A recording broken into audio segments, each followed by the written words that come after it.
I was in Lisa's room and I was just practicing my guitar.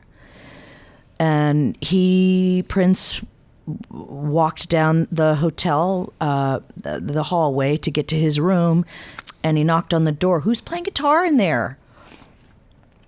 And Lisa opened the door, and he saw me, and he had known me, and he's like, "You play?" Yeah. And he said, "Play me something."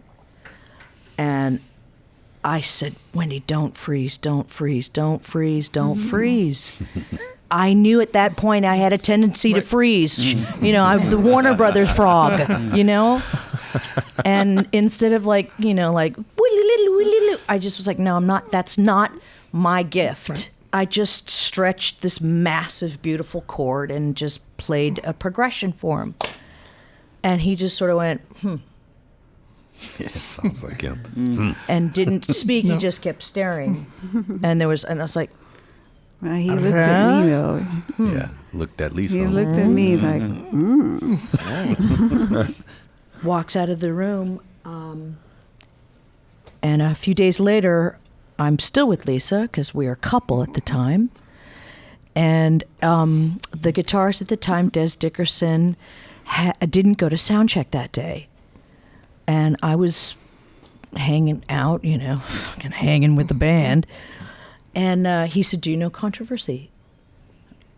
"Don't turn into the Warner Brothers frog. Don't turn into the Warner Brothers frog. Don't do it."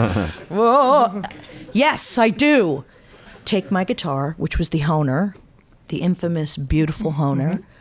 He said, "Go up on stage with the band." And I counted her off. He said he was going to go out into the auditorium and walk around and check the sound. And he counted it, and I played Controversy with the band. And you could feel the electricity. Yeah. You could. Prince walked extra long in the auditorium, in every nook and cranny of the auditorium, and he's looking at me smiling, and I'm going, "That's she's going to be in the band." Right. Yeah.